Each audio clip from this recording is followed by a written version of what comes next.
we're going to move on because there's a second myth that I want to talk about and kind of bust through.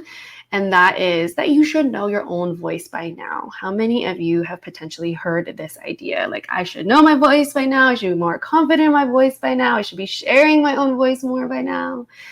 Okay, if you feel that way, I just want to gently say, not true.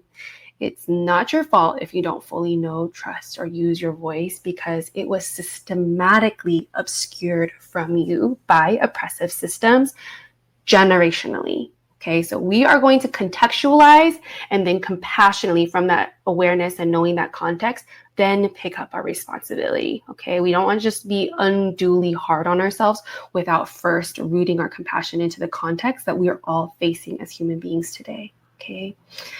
All right, so these are some of the ways, without going into like a lot of the technical history and things, which we can definitely do if you want to have those conversations in the community. But I just wanted to summarize some of the tactics that I have noticed and observed and gathered in my study and in my reflection, how our voices have been kept from us systematically. Okay, so first things, we are so overwhelmed.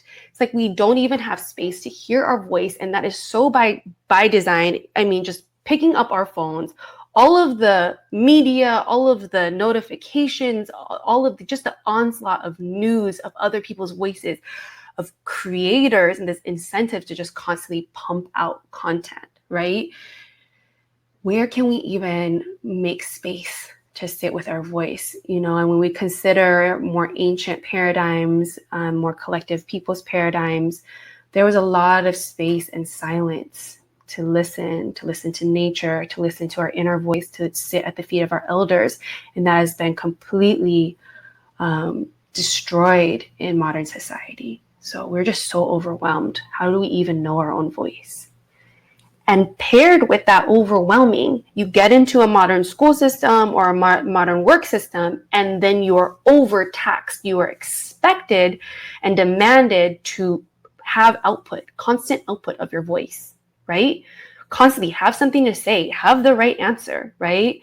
Know something, prove something, win people's approval, until the point of exhaustion and fracture. And because our relationship with our inner voice, with our inner wisdom is already overwhelmed and drowned out, we are having to reach into unsustainable wells in order to keep up with the demand for output, right? And so that forces us to participate in this overwriting of our voices, this internalizing of external narratives that have been conditioned into us. We're actually trained.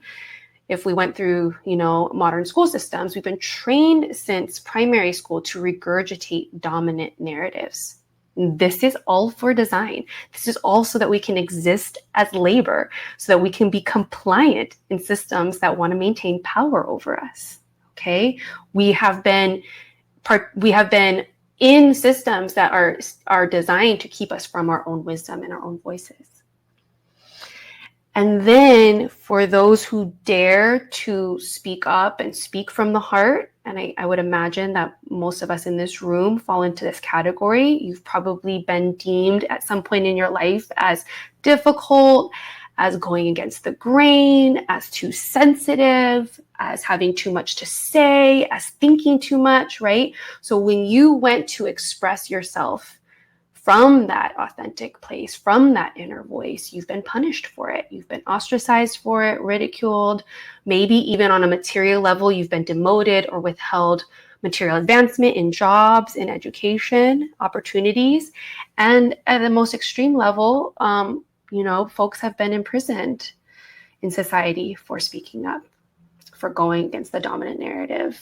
And that is this systemic silencing, this erasure of culture, this erasure of ancient knowledge, this erasure of connection to land, of spirituality, this stifling, this ignoring, this forcing silence. And I'm talking about it maybe in big systemic systems, but if we go to the next slide, we'll see that everything that I'm talking about that starts at a systemic level trickles down to the interpersonal and individual level. And this is because it's been conditioned into us. So we have, I think some of us have mentioned here, many of us have experienced fractures in our inner circles, in our family units, And we've probably experienced punishment and silencing and lack of safety as we share our voice in our interpersonal relationships. Maybe we were ostracized even by our own parents and siblings or closest people to us. And I want you to, there is a level of holding individuals accountable and in calling them into repair. But I want you to see that in the context of how individuals act and behave based off of the systemic ways that we've been conditioned. Okay. So this might be a little bit of a heavier message, but I want us to have so much compassion for ourselves and so much gratitude for even being here today, responding to a call to cultivate our voice, to still do something with our voice despite all of this. You're here and wanting to share your voice, and that is no small thing. And that is what my service is for, is so that you can feel more supported in it, because we're not meant to do this alone, and it is not easy. And you're not supposed to be any further than where you are. Where you are is already something that I just want to commend you for. And want to say that I'm rooting for you to keep going further, because it is so needed, but we are up against so much. So just be kind and gentle with yourself. Okay. And the practice I want to offer you to resource yourself when you don't always have my voice or another supportive voice to remind you of this is I want you to gather your own evidence. Okay. Root your inner voice in gathering the evidence. So what ways have you noticed that your voice was obscured from you or fractured within you? Contextualize, right? Anything that you feel like, we started off at the beginning of the session, some shares like, I wish my voice was more, I wish I could share more easily. I wish there was, it was easier to flow from my inner to outer voice. Yes. And how is that condition that you just named a result of the ways that your voice was fractured and obscured from you? Okay.